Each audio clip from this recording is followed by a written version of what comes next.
मी हरिश्चंद्र धुमाळ, चिंचोली मोराची.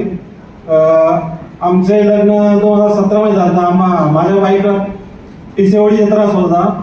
तर आम्ही त्यानंतर लग्नानंतर जवळजवळ 3 वर्षे नैसर्गिकरित्या प्रेग्नन्सी राहण्याचा प्रयत्न केला होता, पण ते काही सक्सेस झालं नाही. त्यानंतर आम्ही बऱ्याच ठिकाणी म्हणजे आपले नगर झाले, नगरचे देशपांडे हॉस्पिटल झाले, बारामती साईडला बऱ्याच ठिकाणी हॉस्पिटलमध्ये गेलो, पण भरपूर लोकांनी असं डॉक्टर लोकांनी असं सांगितलं की तुम्हाला IVF शिवाय पर्याय नाही.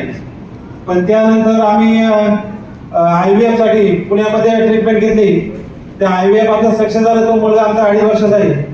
त्यानंतर वर्षभरापूर्वी शेखरापूरच्या शिला मॅडम, संतोष सर आणि अजय सर यांची आणि आमची गाठभेट झाली. त्यानंतर त्यांनी आम्हाला रियाजबद्दल भरपूर काही सांगितलं.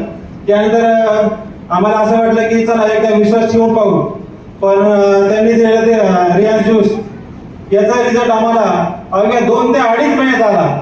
ज्या ठिकाणी आम्हाला IVF साठी 7 ते 8 लाख रुपये घालावे लागले, त्या ठिकाणी रियाज अमृत ज्यूसमुळे आम्हाला रिझल्ट कमी खर्चात, म्हणजे सांगायचं कसं की गरीब कुटुंबाला 7 ते 8 लाख रुपये खर्च करणं खूप महाग आहे. आणि ह्या रियाज अमृत ज्यूसमुळे तो खर्च कमी होऊन आणि आम्हाला असा आनंद झाला आहे भरपूर. आता आमची डिलिव्हरी होऊन जवळ 12 दिवस झाले. त्यामुळे खूप काही आनंद आम्हाला झालेला आहे. त्यामुळे मी शिला मॅडमचं, संतोष सरांचं, अजय सरांचं खूप खूप धन्यवाद मानतो. जय हिंद. खूप खूप धन्यवाद सर.